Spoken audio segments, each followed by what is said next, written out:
Hello, and welcome to this week's staff devotional. My name is Jeff Sellers, and I am the Minister of Education here at Morningside. As I'm sure you saw from last week, Pastor Brian shared how we're kind of changing things up a little bit, and each of us will have an opportunity as church staff to share a word that we may have read and learned during the course of the week.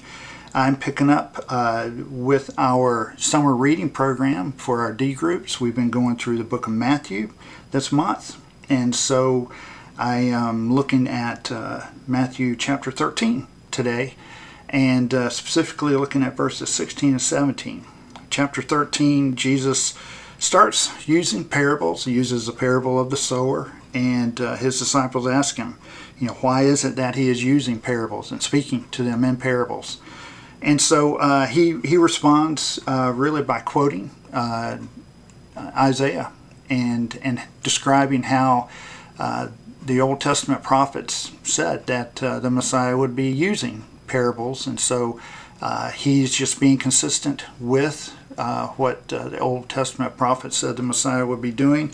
It is also a reflection of the condition of the people's hearts to being open to hearing what Jesus had to say or not. And so he describes, again, his purpose for using parables, and he continues, as we see in verses 16 and 17, kind of describing the opportunity that those who are hearing what he has to say, what they have, the opportunity that they have. It's that verse 16 says, "Blessed are your eyes because they do see, and your ears because they do hear. For truly I tell you, many prophets and righteous people long to see the things that you see, but didn't see them, and to hear the things that you hear, but didn't hear them." And again, he is referring to those in the Old Testament who were looking for the Messiah to come and never lived to see him come. And for those who he's speaking to here, obviously they are able to see and to hear him. And for us as well, we are able to hear him through his word and to read about his actions. And so what Jesus is really describing here is the value that his words have to say, and the value of God's word, and the value of his actions. And so for me, as I read this chapter, just saw that how important God's word is and the value that I need to place on it. And just to respond both in word and deed to Jesus' word and Jesus' deed.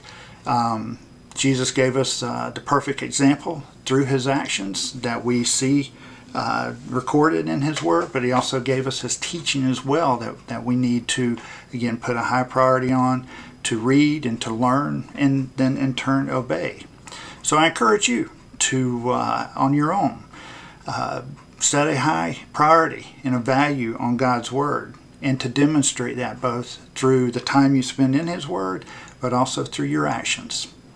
Thank you again for joining me today, and look forward to seeing you later.